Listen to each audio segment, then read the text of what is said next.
Fala galera, tudo bem? Sou o professor Roberto Falcione, professor de História. E em nome da editora Sai Digital, sejam todos bem-vindos para mais uma aula de História. E vamos fechar aquele conteúdo do período entre guerras. Nesse o foco principal é o contexto na Alemanha nazista, a Alemanha do período de Paul Heidelberg com a República de Weimar, transitando, passando para o Terceiro Reich, formação do Império Alemão com Adolf Hitler, com a Alemanha nazista. Esse é o nosso recorte temporal, a Alemanha. Vamos entender a ideia do regime totalitário, autoritário, e vamos compreender como que tudo isso se deu e a relação, inclusive, com o Tratado de Versalhes, Primeira Guerra Mundial, humilhação da Alemanha, como que o Hitler entra no poder. Embarque nessa, vamos junto. Bom estudo para todos nós. Combinado? Primeiro slide. Período entre guerras. Eu vou dar mais uma retomada da aula passada. Vocês viram comigo, eu trouxe para vocês uma teoria do Eric Hobsbawm, um historiador bem famoso da linha atual aí, egípcio, mas mais conhecido pelas academias inglesas de Cambridge. Ele fala o seguinte: dá para nós pegar o período entre guerras de 1919, com o fim da Primeira Guerra Mundial, até 1939 e entendermos como uma única grande guerra, em vez de colocarmos como duas grandes guerras. Uma única guerra mundial com um breve intervalo chamado entre guerras. Poxa vida, eu confesso para vocês, é um período que me chama muita atenção. Nós temos ao mesmo tempo características extremamente radicais. Governos autoritários, fascistas na Itália, a ascensão de Adolf Hitler na Alemanha, os Estados Unidos vivendo um período de lei seca. Foi proibido o consumo e a distribuição do comércio de bebidas alcoólicas. Isso deu uma dor de cabeça, porque acabou criando um verdadeiro comércio proibido, um comércio escondido das máfias italianas que produziam produtos de péssima qualidade, inclusive, vendidos por bares escondidos, e acabou fortalecendo nomes como Al Capone. Vocês lembram da aula passada, falamos do restaurante dele lá. Outros nomes de Chicago e um poder de uma máfia italiana que interfere na política para fazer vista grossa, aí mistura corrupção. Aí, para piorar a situação, grupos extremamente radicais racistas que se auto-apresentam num período entre guerras, como a Ku Klux Klan, KKK, e não é o KKK de dar risada. Se vestiam de branco, como diz o outro, faziam perseguições a negros, com preconceitos racistas, e inclusive no pós-Segunda Guerra Mundial, os Estados Unidos ainda com características de apartheid. Bairros de negros, escolas para negros que era proibido a entrada de negros em escolas. Então tudo isso daí ainda é resultado de um período entre guerras que me chama muita atenção. Imagine uma seita proibida, uma seita inclusive de racista, de perseguição e preconceito contra o negro nos Estados Unidos, com mais de 30%, 40% da população negra. Mesmo assim, nós temos uma seita que começa a deixar de ser secreta ou mais discreta para te fazerem manifestações nas ruas, para chegar a ter número de 3 milhões de associados. 3 milhões de pessoas associadas à Ku Klux Klan. É uma coisa assim absurda. E esse é o contexto entre guerras. No Brasil também vivemos uma experiência de modificação impressionante, queda dos regimes da política de café com leite, com a implantação, depois da crise da Bolsa de Valores, com o modelo da era Vargas, toda uma nova reconstituição política com Getúlio Vargas, derrubando o foco de Minas Gerais e São Paulo e colocando, inclusive em 1937, um governo muito semelhante, com características autoritárias muito parecidas com a do Hitler, inclusive do Benito Mussolini na Itália, com características muito semelhantes. E até 42 o Brasil mantendo inclusive a neutralidade na Segunda Guerra Mundial. Por que será? Porque estava comercializando também com aquele moço lá da Alemanha, não acho? Vamos lá. Alemanha completamente destruída na Primeira Guerra Mundial, afundada numa verdadeira crise econômica. O Tratado de Versalhes, além de prejudicar a economia alemã, feria o orgulho, o ego alemão, humilhava a Alemanha. Proibido fazer um exército com mais de 100 mil pessoas, proibido ter armas de produção em massa, proibido a construção de grandes armas, de indústrias bélicas. pagamentos de pesadas indenizações aos países vitoriosos. Somado a tudo isso, ainda tinha o problema de uma reconstrução. Temos que pensar num país que foi completamente bombardeado e destruído na Primeira Guerra Mundial e precisava passar por um processo de reconstrução. Como que a Alemanha vai se reconstruir?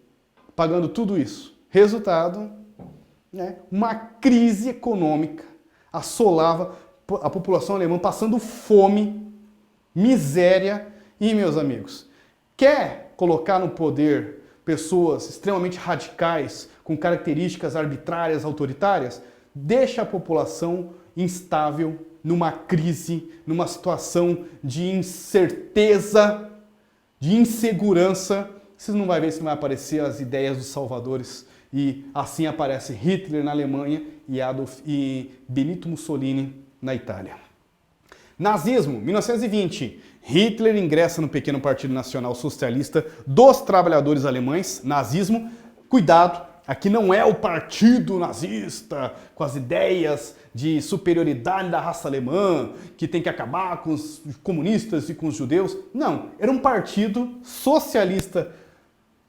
Trabalhadores alemães, estava mais próximo de uma característica de políticas socialistas de trabalhadores, não tinha nada a ver. O Adolf Hitler vai reorganizar e vai remapear o partido, inclusive dando esses aspectos mais agressivos que nós conhecemos, de política agressiva.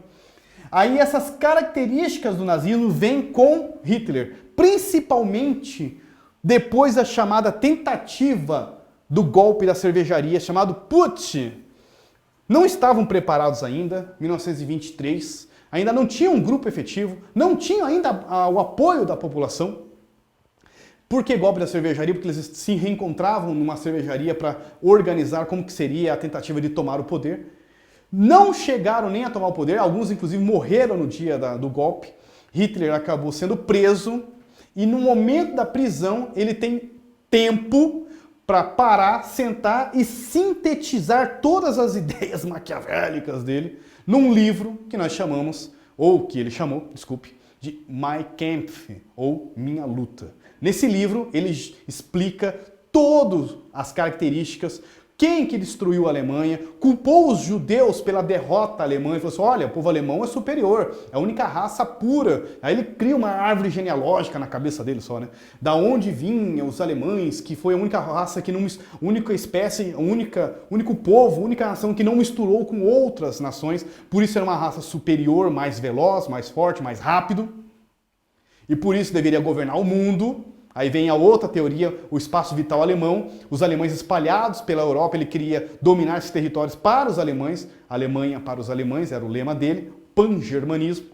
Aí, através dessa ideia de raça, a crença na raça, da superioridade da raça alemã, ele chama de arianismo, ele cria uma ideia dessa linha genealógica, onde os povos se misturaram e a Alemanha é o único povo que não se misturou. Junto a isso, culpando os judeus de serem donos das principais fontes de comércio, bancos, e estava prejudicando, inclusive, a Alemanha, culpou os alemães judeus pela derrota da Alemanha na Primeira Guerra Mundial, dizendo que o alemão era muito superior e que poderia vencer, se não fossem os soldados judeus que foram para a guerra e não lutaram, não deram o sangue para a pátria, pela Alemanha pátria. Culpou os comunistas, culpou os judeus e vai empregar uma ideia chamada eugenia. Que é isso? Limpeza racial. Segundo ele, para que fique apenas uma espécie, a raça superior ariana, teria que limpar todas as outras pessoas que possam contaminar a raça, desde negros, ciganos, judeus, inclusive pessoas com problemas físicos, que poderiam também quebrar essa ideia de beleza, essa ideia de perfeição que Hitler se utilizava para justificar o arianismo. Então, também se fala muito na medicina nazista, que praticava, inclusive, a morte de muitas pessoas, ou de crianças, bebês que já nasciam com algum problema, alguma síndrome, eram já descartadas na hora do nascimento. Os médicos nazistas já tinham essa concepção de limpeza racial, inclusive com as pessoas. Olha só, que situação. Essa é a ideia. Então Hitler é preso, escreve o Minha Luta, antissemitismo contra os judeus, semita, arianismo, crença na superioridade da raça alemã, Pan-germanismo, expandir, é uma ideologia dele, né? Expandir, temos que expandir, somos a raça pura, temos que governar o planeta, temos que... Isso mesmo, parece coisa de Lex Luthor, né? Governar o mundo. Mais ou menos isso que Hitler tem na sua ideologia, dominar o mundo. Nazismo e Hitler. Está aqui, Hitler acompanha membros do Partido Nazista em 1930 em Munique. Nazismo e Hitler. Aqui então, o símbolo, inclusive, ele pega muita simbologia. Vocês viram na aula passada todas as características, autoritarismo, culto à exaltação ao líder, simbologia, rituais, rituais inclusive de simbologias, nada acima do governo. Era proibido todos os outros tipos de símbolos acima dos símbolos do governo. O Führer, ele mesmo se apresenta como Führer, né, o guia. Era a representação de poder, o guia que queria guiar a população alemã. A ideologia nazista, Hitler, mesmo perdendo a eleição de 1932, já tem uma forte presença e apoio popular e ele é convidado pela República de Weimar, pelo presidente Paul Hindenburg.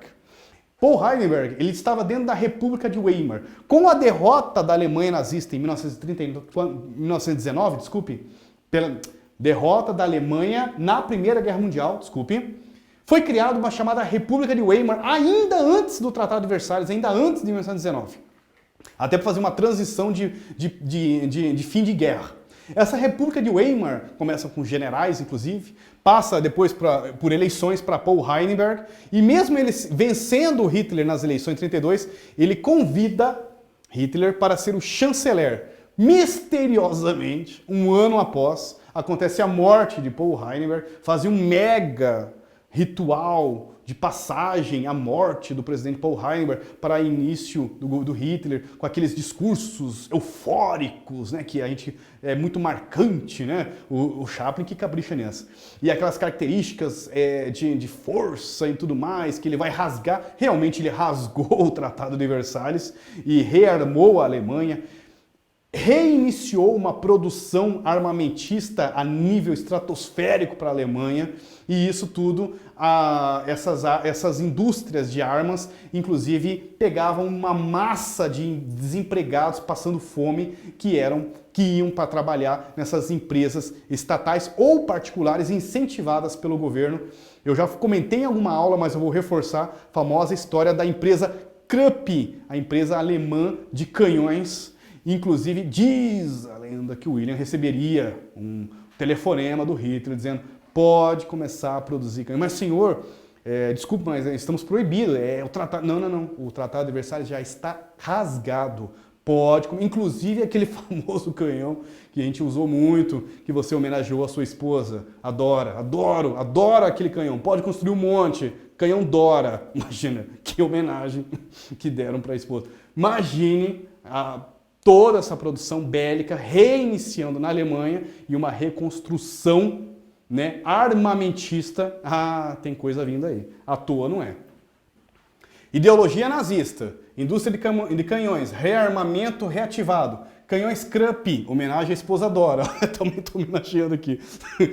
Intervenção da economia, nacionalismo, propaganda política, Joseph Goebbels, braço direito de Hitler, e a famosa frase, eu sei, tá bem batida, falei na aula passada também, uma mentira contada 100 vezes torna-se verdade. Então uma forte propaganda nazista de culto e exaltação do líder, uma simbologia, não importa se é mentira, mas fala que a Alemanha é poderosa, fala que o motivo, que a culpa é dos judeus, que a culpa é dos negros, que a culpa é do homossexual, que a culpa inclusive até testemunho, sobrou para todo mundo, até testemunho de Jeová, como diz o outro, foi parar em campos de concentrações. Culpa a todos, inclusive os comunistas, né? Se culpa a todos, o inimigo do Estado. E começa a fazer uma enxurrada de propaganda enaltecendo o governo, enaltecendo Hitler, enaltecendo a ideologia nazista. Inclusive preparando jovens já para um treinamento militar, famoso chamado grupos nazistas jovens que já eram treinados antes mesmo de estourar a Segunda Guerra Mundial. Vamos lá? Simbologia, culto à exaltação ao líder, famoso Reichsführer. Antissemitismo contra os judeus são considerados culpados da derrota da Alemanha na Primeira Guerra Mundial e eles precisam ser, então, perseguidos. E o anticomunismo, arianismo, a ideia da a crença na superioridade da raça alemã. Espaço vital, Terceiro Reich, pangermanismo, Alemanha para os alemães. Pré-guerra, e o Hitler não para, e vai anexando. E todo mundo só assim, não, veja bem, é melhor o Hitler, porque o Hitler pelo menos é comunista, é capitalista. Pior se fosse a União Soviética. Então ele vai só invadir aqui a região do Memel e vai parar. Aí passou no outro ano. Não, veja bem, ele vai só invadir a Áustria, anexar, deixa ele se resolver lá. E a França completamente despreparada para uma Segunda Guerra Mundial, altamente traumatizada, inclusive, com a Primeira Guerra Mundial. E a Inglaterra também tirando dela da reta, assim, não, veja bem, todo mundo com aquela situação de pacificação. Não, só vão invadir ali, vão anexar, e é até bom porque, pelo menos eles são capitalistas, melhor do que os comunistas. Imagina se a União Soviética invadindo aqui. E tá forte, tá difícil, porque olha, poxa vida, tá os grupos operários aqui, ó, estão falando dos soviéticos, das ideias comunistas. Deixa o Hitler, não vamos criar guerra. Não estamos preparados para enfrentar a Alemanha, e nós sabemos o que eles já aprontaram. Região de Memel, não, veja bem, só vai invadir o Sarre, não, só vai invadir a Tchecoslováquia. Não precisamos desencadear a Segunda Guerra Mundial. Quantos territórios Adolf Hitler e a Alemanha nazista invadem, inclusive interferem na Guerra Civil da Espanha, e ninguém faz nada, nem França, nem Inglaterra, nem ninguém, porque não estão preparados e sabem aonde que monstro que eles criaram. Quem rearmou? Quem que financiou a Alemanha nazista? Da onde que saiu também toda essa estrutura, esse investimento? Por que preferiam ver Hitler do que o Stalin, o comunismo soviético na Europa?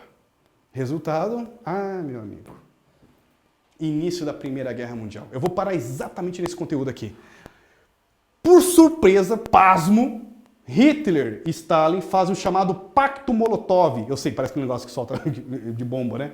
Pacto Molotov, tá aqui. Alemanha cinza, União Soviética vermelha, olha quem vai ser invadida, Polônia. Ou seja, não sobrou mais ninguém. Todos os países já foram invadidos, só falta a França e Inglaterra. Quem não foi invadido é aliado, ou é neutro. Ou seja, e o pior, com quem Hitler foi fazer inclusive o chamado Pacto Molotov, um pacto de não agressão com a Alemanha e a União Soviética. Aí todo mundo ficou assim, poxa, mas agora não faz mais sentido. Porque antes fazia sentido dizer que o Hitler iria parar e invadir só a Tchecoslováquia, Memel, Áustria, iria parar, e pelo menos ele ainda é capitalista. Pior se ele fez um pacto de não agressão com o comunismo, com a União Soviética, invadem a Polônia 1º de setembro de 1939, e agora, meus amigos, quem que é o próximo? Alemanha, França, Inglaterra, os próximos países, porque não sobrou ninguém. Aí, claro, todo mundo tem que declarar guerra, e a Alemanha também vai declarar guerra. Aí está deflagrado a Segunda Guerra Mundial com a invasão da Polônia, 1º de setembro, pelo lado leste, Alemanha, pelo lado oeste, a União Soviética também invade. Eu fecho por aqui. Espero que vocês tenham gostado dessa aula. Eu me diverti muito e acredito ter aprendido também junto com vocês. Quero agradecer a todos vocês e, como sempre, foco, força, fé. Valeu, galera. Até a próxima!